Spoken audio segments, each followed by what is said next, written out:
जय भोजपुरिया समाज। जी हाँ भैया, आप सबके बता दी भोजपुरी के पावर स्टार पवन सिंह और बॉलीवुड के शुरू के सरताज जो उनकी सोनू निगम के छठ गीत आवेला बा, आखिरकार कब आवेला बा ई बताएं। और भोजपुरी छठ गीत कि बॉलीवुड छठ गीत बहुत कुछ भैया वीडियो में आप सब जान पाए। वीडियो के लास्ट तक बन रही। जी अभी आप सबको बता दी पवन सिंह और सोनू निगम की एक छठ गीत आवेला बा जो के शूटिंग भी फाइनली कंप्लीट हो गई बटे, बस भैया एडिटिंग वगैरह होके आप सबके बीच रिलीज होकर बा। लेकिन फाइनली आप सबके बता दी आखिरकार ये छठ गीत भोजपुरी है कि बॉलीवुड छठ गीत है। चलिए आप सबको बता दी ये गाना के लगभग टीम मेंबर भोजपुरी के वालों, जैसे कि पता यहाँ तक चल रहा कि गाना के लिखले बने अरुण बिहारी, म्यूजिक दल बने छोटे बाबा और डायरेक्शन तो भैया दिख ही रहल बा रवि पंडित साथे बने तो डायरेक्टर में तो डायरेक्टर जरूर ये गाना के बाने। जी अभी पता भी चलल कि ये गाना के डायरेक्टर रवि पंडित बने। तो सारा भोजपुरी टीम हो तो जी अभी भोजपुरी टीम के गाना है, यानी साफ तौर पे बता दी बॉलीवुड छठ गीत ना भोजपुरी छठ गीत आवे जा रहा बा। वो भी पवन सिंह और सोनू निगम के ऐसा पहली बार भइल बा कि सोनू निगम और पवन सिंह एक साथ गाना लेके आ रहा बा, वो भी छठ गाना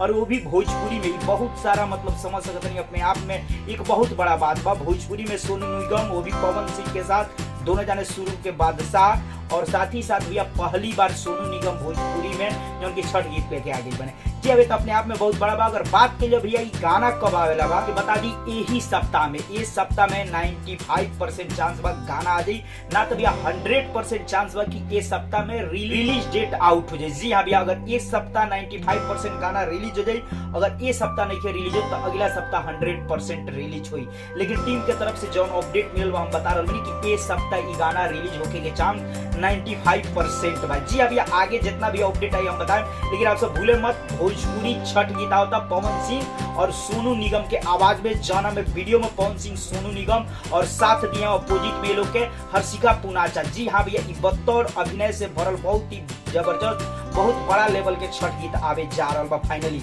जो कि यही सप्ताह। आप सबको अपडेट कैसा लगल और भैया ये सप्ताह 95% चांस बा, आप सब का चाहता नहीं ये सप्ताह रिलीज होके कि अगला सप्ताह रिलीज होके, आप सबके जौन भी का नाम होके कमेंट सेक्शन बताइए। लेकिन 95% चांस हुआ कि ये सप्ताह रिलीज हो जाए यही सप्ताह में, ना तो अगला सप्ताह में तो 100%, लेकिन ज्यादा चांस हुआ ये सप्ताह। आप सब पर का कॉल चाहते हैं कमेंट सेक्शन बताइए। चलते चलते वीडियो को लाइक करिए, ज्यादा से ज्यादा ये वीडियो के शेयर करिए।